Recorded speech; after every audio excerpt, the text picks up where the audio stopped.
Hello everyone, this is Priyanka. Welcome back to learning classes with Priyanka. कैसे हैं दोस्तों आप सभी? आई होप फ्रेंड्स आप सभी अच्छे होंगे और अपनी अच्छे से प्रिपरेशन भी कर रहे होंगे। फ्रेंड्स, मेरे पास काफ़ी स्टूडेंट के कमेंट्स आ रहे थे कि मैं आपके साथ हिंदी के वेरी शॉर्ट क्वेश्चंस को शेयर करूं, जो आपका बीएड फर्स्ट ईयर का सब्जेक्ट है पैथोलॉजी ऑफ हिंदी। उसके इम्पॉर्टेंट क्वेश्चंस को शेयर करने के भी कमेंट थे, तो इम्पॉर्टेंट क्वेश्चंस मैं आपके साथ शेयर कर चुकी हूँ।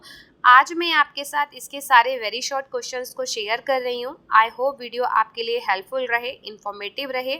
अगर वीडियो हेल्पफुल लगे तो वीडियो को लाइक, शेयर एंड कमेंट जरूर कीजिएगा, और अगर चैनल से नए जुड़े हों तो चैनल को सब्सक्राइब भी जरूर कीजिएगा। फ्रेंड्स, देखिए, अपना फीडबैक जरूर दीजिएगा कि वीडियो आपके लिए कैसी रहती है। ठीक है, अगर आपको इसकी पीडीएफ चाहिए तो आपको वो मेरे टेलीग्राम चैनल पर मिल जाएगी। तो चलिए स्टार्ट करते हैं हिंदी के कुछ इंपॉर्टेंट क्वेश्चन, जो आपको 2024 में जो आपका बीएड का एग्ज़ाम है उसको क्रैक करने में काफ़ी हेल्प मिलेगी। मैंने काफ़ी सारे जो हैं बीएड फर्स्ट ईयर के सब्जेक्ट के वेरी शॉर्ट क्वेश्चंस को शेयर कर दिया है। कंपलसरी सब्जेक्ट जो हैं उनके भी, और जो आपके ऑप्शनल सब्जेक्ट हैं, कॉमर्स का हो गया, सोशल साइंस का जो आपका पेडोलॉजी वाला सब्जेक्ट, ये Hindi, physical science, biological science, आज मैं हिंदी के शेयर कर रही हूँ। तो ऑलमोस्ट काफ़ी सब्जेक्ट के मैं वेरी शॉर्ट क्वेश्चंस को शेयर कर चुकी हूँ, क्योंकि मैं हमेशा बोलती हूँ वेरी शॉर्ट सबसे पहले प्रिपेयर कीजिए, क्योंकि वेरी शॉर्ट 2 मार्क्स में पूछा जाता है और बहुत छोटा सा आंसर आपको लिखना होता है। तो उसमें ना पूरे चांसेस होते हैं कि आपको पूरे पूरे नंबर मिलें। ठीक है, कहीं नंबर कटने का चांस नहीं होता। ठीक है, उसके बाद ही लॉन्ग प्रिपेयर कीजिए, क्योंकि लॉन्ग तो आप अपनी लैंग्वेज में फिर भी लिख सकते हैं, लेकिन वेरी शॉर्ट का तो आपको करेक्ट ही आंसर देना है। क्योंकि समटाइम्स ऐसा होता है, फिल इन द ब्लैंक्स पूछ लिया जाता है, किसी की डेफिनेशन होती है या किसी की फुल फॉर्म होती है, तो इसी तरीके से क्वेश्चंस आते हैं। ठीक है, फर्स्ट क्वेश्चन इज हिंदी का, क्रियात्मक अनुसंधान के सोपान लिखिए। तो क्रियात्मक अनुसंधान को इंग्लिश में कहते हैं एक्शन रिसर्च। ठीक है, क्योंकि कुछ स्टूडेंट हिंदी में समझ नहीं पाते तो इंग्लिश में उन्हें ईजिली समझ में आ जाता है। तो क्रियात्मक अनुसंधान को इंग्लिश में एक्शन रिसर्च कहते हैं। ये आपको हर पेडोलॉजी सब्जेक्ट में मिलेगा। ठीक है, इंग्लिश में भी आता है इवन। तो एक्शन रिसर्च के उसमें स्टेप लिखने होते हैं। ठीक है, इंग्लिश में ऐसे होता है, तो हिंदी में सोपान है तो स्टेप ही मतलब है। तो पहला है समस्या का चयन करना। ठीक है, जो भी प्रॉब्लम है उसको चूज करना, फिर समस्या का परिभाषीकरण करना, उसका उद्देश्य निर्धारित करना, देन कारणों का विश्लेषण, कॉजेज ऑफ एनालिसिस, परिकल्पनाओं का निर्माण करना। परिकल्पनाएं होती है हाइपोथेसिस। ठीक है, उनका निर्माण करना, परिकल्पनाओं से संबंधित तथ्यों का संकलन, परिकल्पनाओं के परीक्षण हेतु रूपरेखा बनाना, परिकल्पनाओं का परीक्षण करना, यानी कि जो भी हाइपोथेसिस है उसको टेस्ट करना सही है या गलत है। उसके बाद कंक्लूजन पर जाना, जिसे कहते हैं हिंदी में निष्कर्ष। ठीक है, तो ये स्टेप होते हैं एक्शन रिसर्च के। सेकेंड क्वेश्चन इज, शैक्षिक दूरदर्शन किस प्रकार की सामग्री है? शैक्षिक दूरदर्शन को इंग्लिश में कहते हैं टीवी एजुकेशन। तो शैक्षिक दूरदर्शन सहायक सामग्री, शिक्षा के क्षेत्र में उपयोग होने वाली विभिन्न टेक्नोलॉजी, शैक्षिक सामग्री, टेलीविजन प्रोग्राम, वीडियो, ऑडियो और इंटरेक्टिव टूल्स का संग्रह होता है, कलेक्शन होता है, जिसका उद्देश्य क्या होता है? शिक्षा को और अधिक प्रभावी और सुलभ बनाना होता है, यानी कि इंटरेक्टिव करना होता है कि स्टूडेंट जो है उस टाइप की एजुकेशन से और ज़्यादा इंगेज हो सकें। ठीक है, तो इस तरीके की एजुकेशन को प्रोवाइड कराना कि स्टूडेंट इंटरेस्ट ले सकें, उसके साथ इंगेज हो सकें। ठीक है, नेक्स्ट है त्रिभाषा सूत्र क्या है? त्रिभाषा सूत्र का शब्दार्थ है। ठीक है, तो त्रिभाषा सूत्र किसने दिया था? कोठारी कमीशन के द्वारा लाया गया था कि त्रिभाषा सूत्र जो है वो किसी स्थान पर त्रिभाषा सूत्र को लागू करने का क्या अर्थ होता है? उस स्थान के एक निश्चित स्तर तक के बालकों को 3 भाषाओं का अध्ययन कराना। त्रिभाषा मतलब 3 भाषाओं वाला सूत्र। ठीक, कि मतलब निश्चित स्तर तक के बच्चों को लिए 3 भाषाओं का अध्ययन कराना। भारत में प्रचलित 3 त्रिभाषा सूत्र में निम्न तरह की भाषाओं का अध्ययन कराया जाता है, जैसे क्षेत्रीय भाषा या मातृभाषा, जो संस्कृत, उर्दू, तमिल, पंजाबी हो सकती है। ठीक है, जो जहाँ जिस एरिया से बिलोंग करता है, जिस स्टेट से बिलोंग करता है, उसकी वहाँ की क्षेत्रीय मातृभाषा कहलाती है। राष्ट्रीय भाषा या राजभाषा, जैसे हिंदी कहा जाता है। हिंदी को देखिए मातृभाषा में काउंट नहीं करना है। ठीक है, हिंदी जो है वो हमारी राष्ट्रीय भाषा या राजभाषा में काउंट होती है। ठीक है, फिर ये अंतर्राष्ट्रीय भाषा या विदेशी भाषा जो है हमारी अंग्रेजी। ठीक, तो ये होता है त्रिभाषा। ये इंपॉर्टेंट है, चांसेस है कि ये दोबारा रिपीट हो। ठीक है,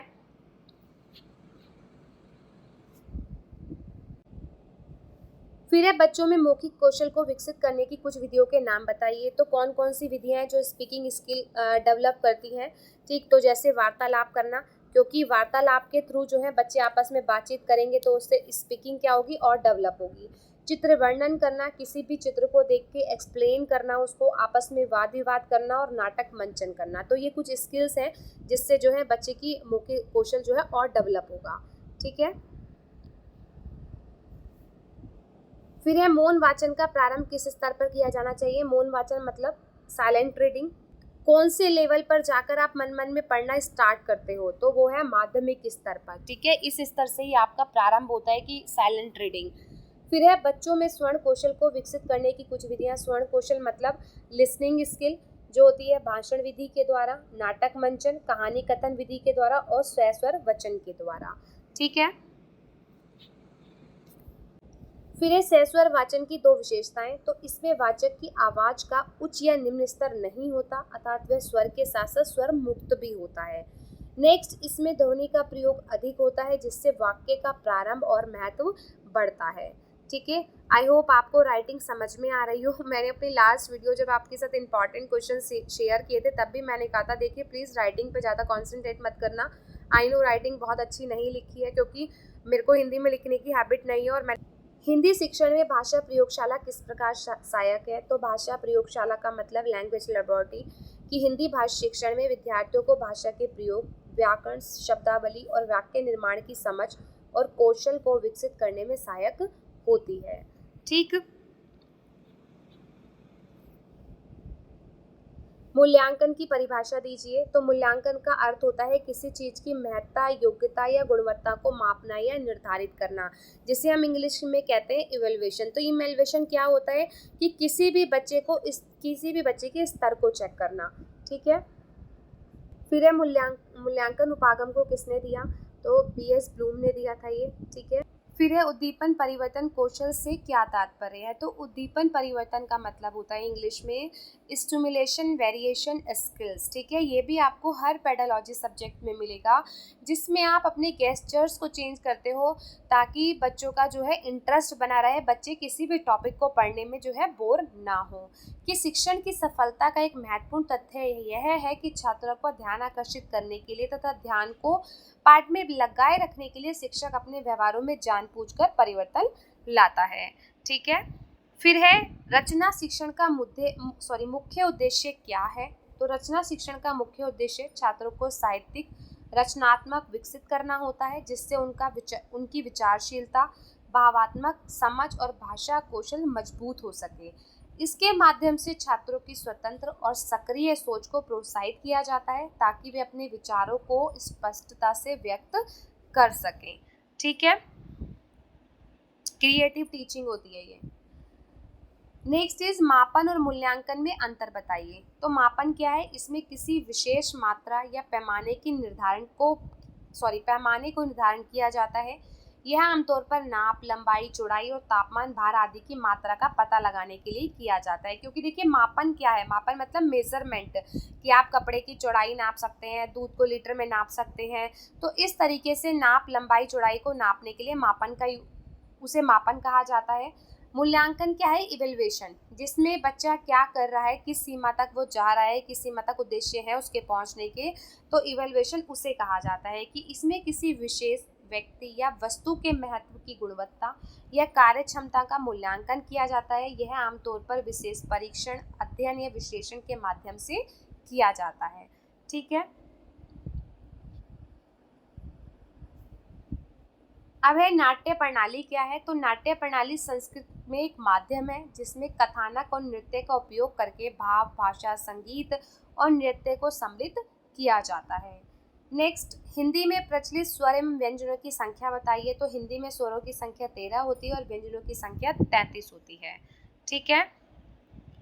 नेक्स्ट है शब्द रूप किसे कहते हैं? तो शब्द रूप शब्दों के विभिन्न रूपों को कहते हैं जिन्हें कारक, वचन, लिंग, काल, पुरुष, विभक्ति आदि के अनुसार बदला जा सकता है। अब है वर्तनी संबंधी त्रुटियों के दो कारण। तो पहला है शब्दों की असही समझ, कि जब कई बार लोग क्या करते हैं, शब्दों को गलती से या गलत उच्चारण से लिखते हैं, तो वो भी शब्दों की त्रुटियां ही कहलाई जाती हैं, जब आप किसी वर्ड को जो है गलत प्रोनाउंस करते हो।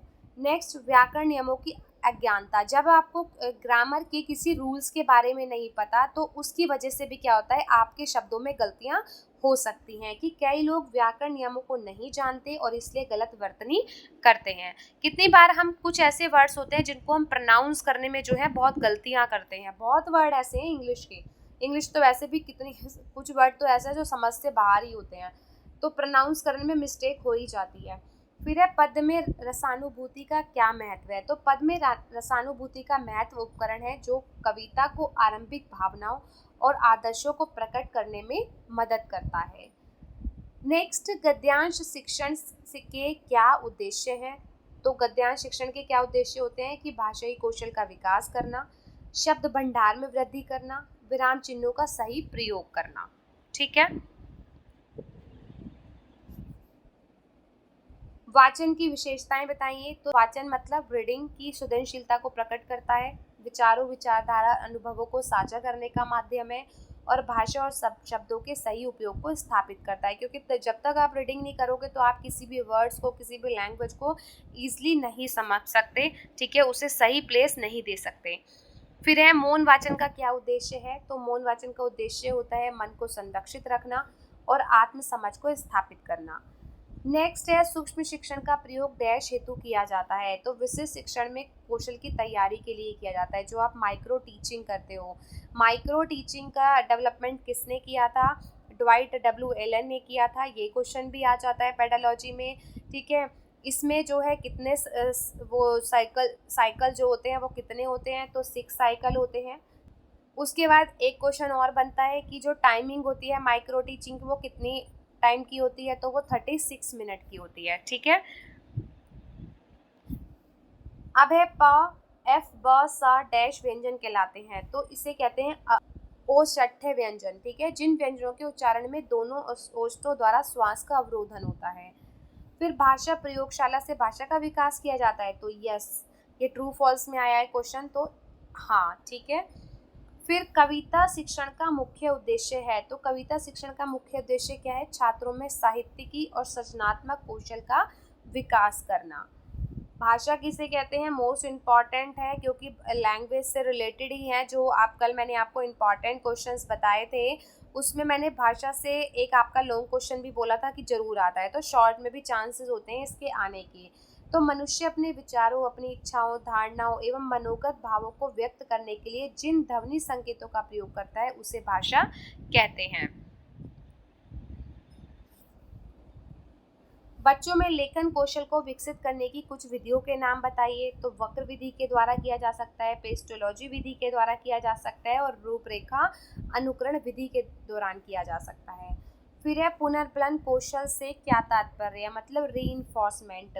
तो पुनर्बलन का अर्थ होता है आंतरिक बल, अर्थात छात्रों में शिक्षण प्रक्रिया में रुचिपूर्ण भाग लेने के लिए उन्हें बल देना, अर्थात उन्हें क्या करना, प्रेरित करना, जिससे छात्र अनुक्रिया कर सकें।